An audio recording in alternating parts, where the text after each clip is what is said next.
Un saludo muy especial a todos los que se conectan con nosotros en el Punto Noticias a través de nuestros canales y plataformas. Continuamos con este cubrimiento especial de la Cátedra Europa 2025. Y en este momento me acompaña el profesor Claus Brabrand, profesor titular y director del Centro de Investigación en Educación en Computación del Departamento de Ciencias de la Computación de la Universidad de TI de Copenhagen. Él está invitado por el IS y el CEDU para el simposio Reto Digital que se está realizando en el marco de la Cátedra Europa este año, como todos los años, en Uninorte. Y tiene a su cargo una charla titulada What is Programming and What is Programming in the Age of AI. Bienvenido, Profesor Brabrand. Welcome to this space, and I hope we have a fine conversation around your research and when it brings you to Cátedra Europa. Thank you very much, and thank you for inviting me. Yeah, so I know that one of the topics that you research is about, it's around the use of AI in the teaching contents. What is the role for teachers around the world when they try to implement AI tools for their work? There's so much to talk about when we talk about AI, and I think maybe I want to start by saying that we don't know very much at the moment. By we I mean humanity, right? Yeah. It's a pretty new tool. If you look at research, goes a bit slowly, and you have to really scrutinize, and you have to run experiments, and you have to evaluate and assess, and it's going quite slowly, which is the normal process. Yes. So a lot of the conversation right now is dominated by opinion. Mm-hmm. And I think you can see this in multiple dimensions. Pretty much any dimension you pick, you can see people, on one end of the spectrum and on the other end of the spectrum. So a good example of this is productivity. So people are debating whether, when you program using AI, are you more productive? Okay. So there are some numbers on this. So Google, the CEO of Google, cited a plus 10% productivity increase, and Amazon trumped that with plus 16%. But these numbers are positivity biased because there's a lot of incentive for the employees to pitch AI as being positive due to the way that it's pitched at the companies. So there are also other people pitching it as negative productivity, so minus 5%. So it's hard to know what's up and what's down without evidence. All of this, I would consider it sort of opinion, or it's not real research that's been scrutinized. It's basically somebody pitching it and trying to, I guess, overbid the other companies.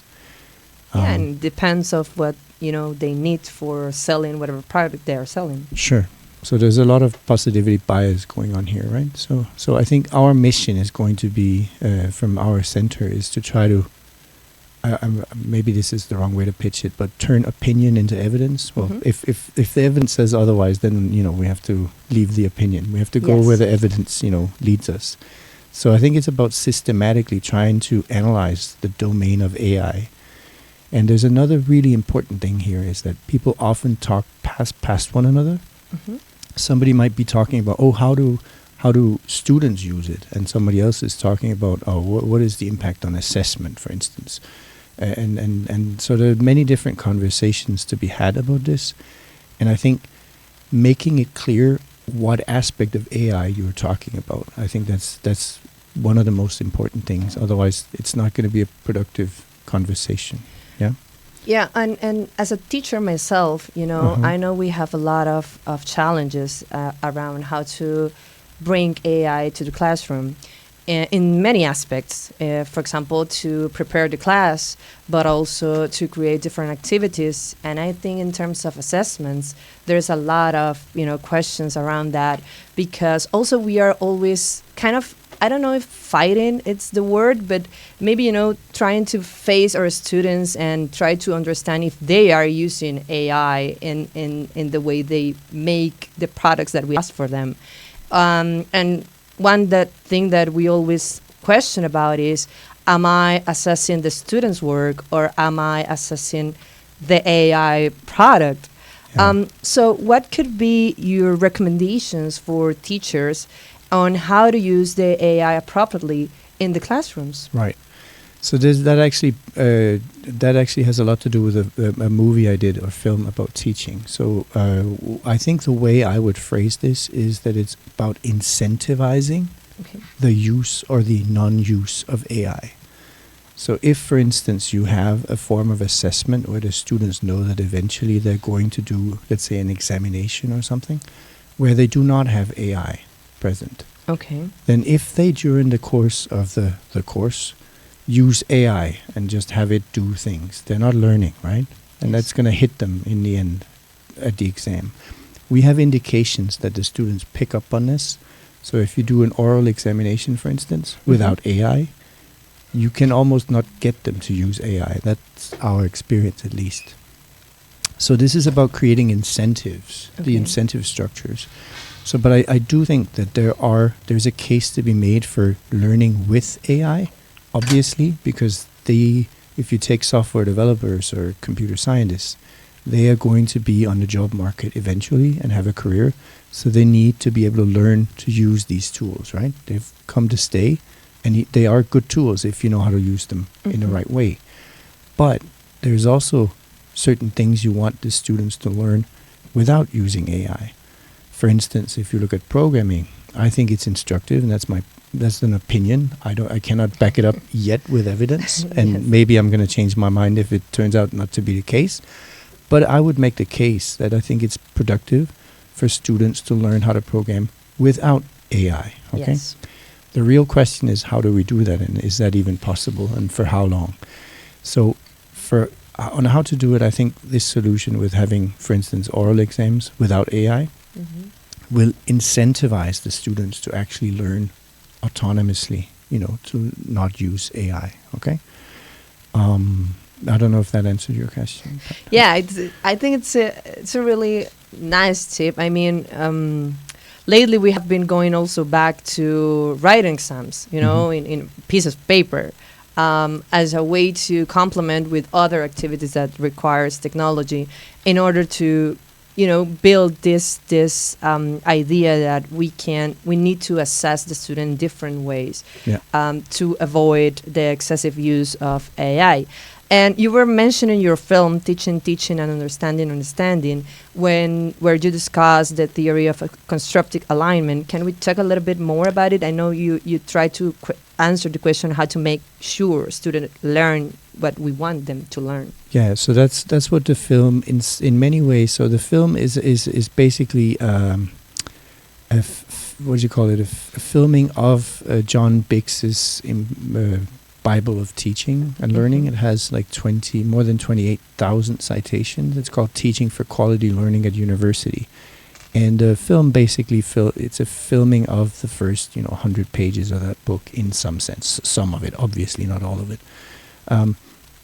But it responds to the question of how do we as educators make sure our students learn what we want them to.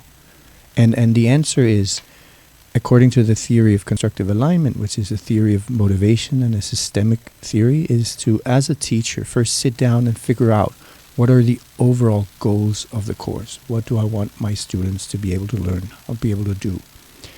Then there's a step that's often underestimated, is that you have to operationalize this into learning goals. And they're called intended learning outcomes, if you want to adopt the right terminology.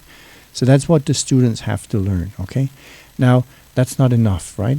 So what you want to do next is you want to incentivize the students to acquire these competencies, and you do this by carefully choosing the forms of examination such that they measure exactly what it is you want them to do. So if you want them to be able to explain something, you should pick a form of assessment where they explain something, not a multiple choice, right? That's not about explaining. So the students strategically just wanting to pass the course, they can't do this without actually learning what you want them to, right? So that's why these things are in alignment, okay? So picking forms of assessment that align with the intended outcomes of the course, that creates an incentive for learning.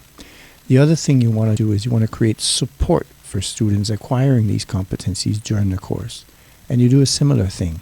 So you pick teaching learning activities that are aligned with the intended learning outcomes.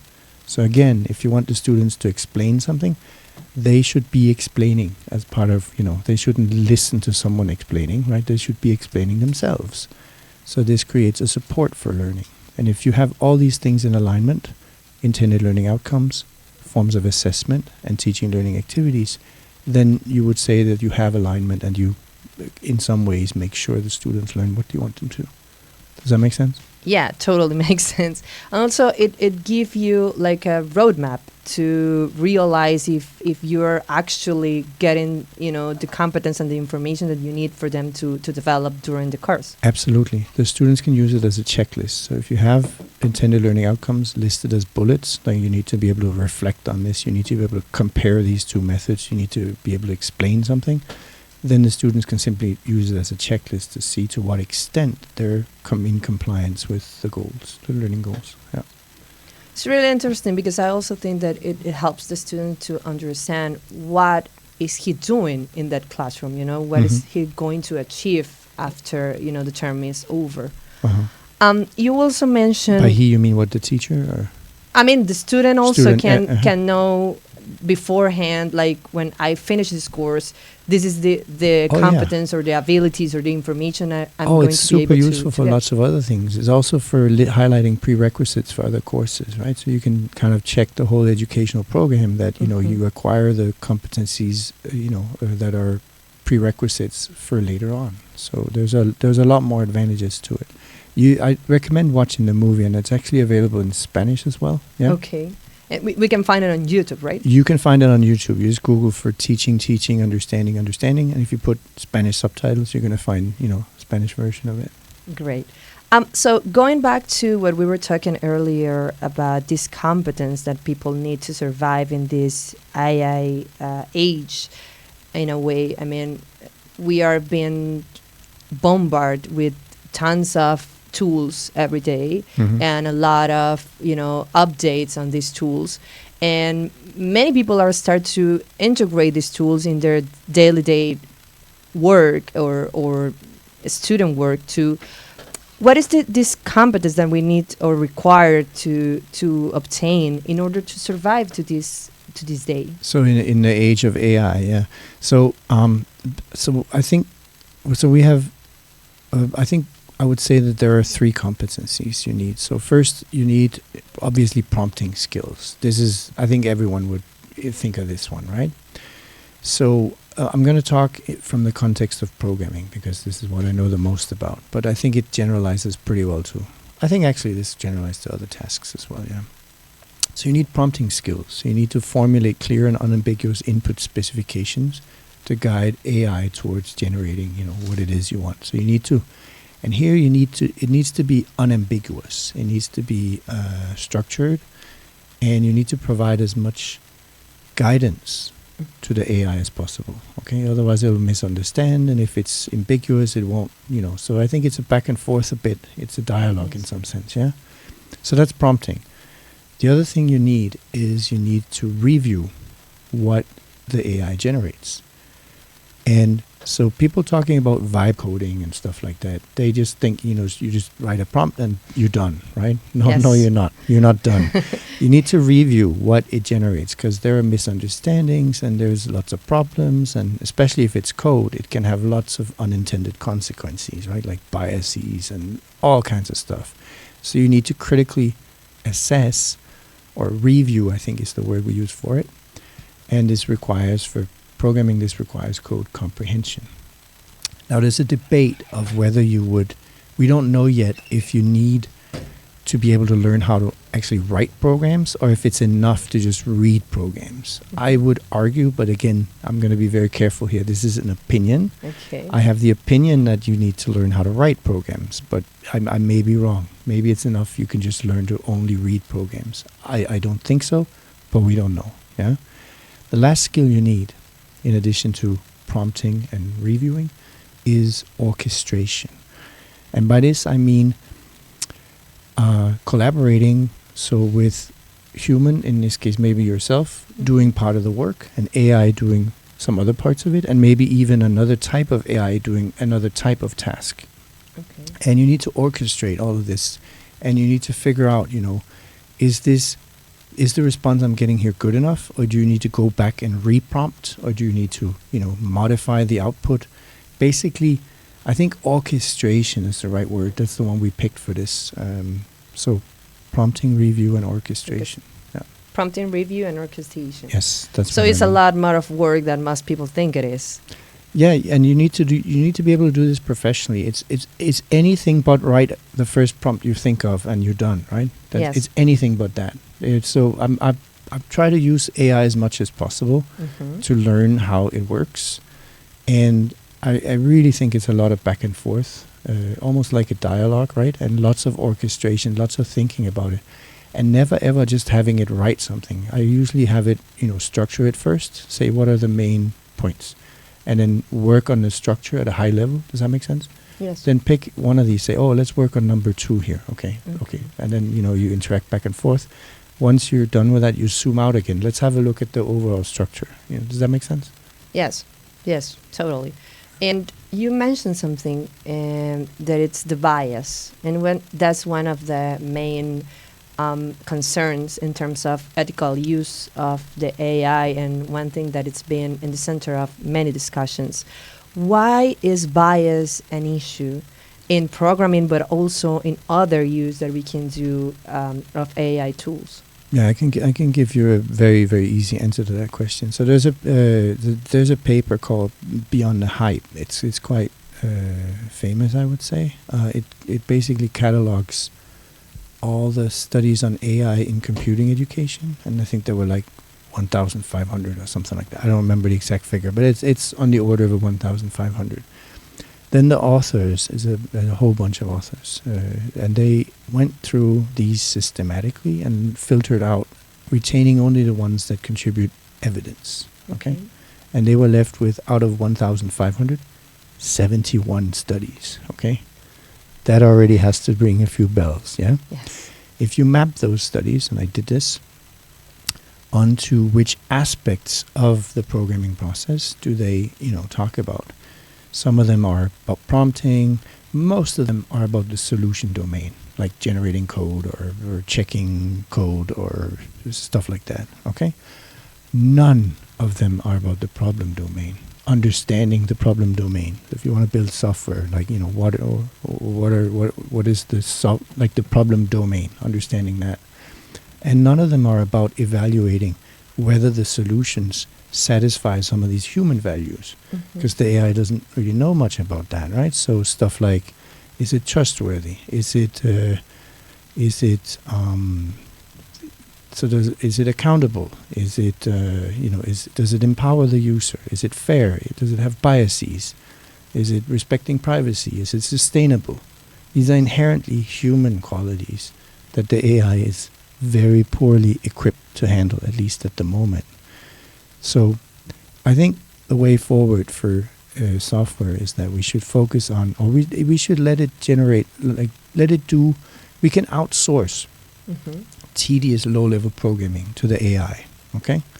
But we need to learn these orchestration and prompting and review skills, and we absolutely need to oversee what it generates. So we need to verify and validate. But then I think humans, we can focus on the human aspects. Everyone's talking about productivity. That's not, I'm less interested in that. I think it's about quality. I think we can use AI, and the time we free up, we can use on making sure that the software solutions are better and they fit the human needs, okay? And I think that's where the real benefit is. Well, Professor Brand, thank you for this reflections around the use of AI. Can you give us a little sneak peek of what your conference it's going to be about?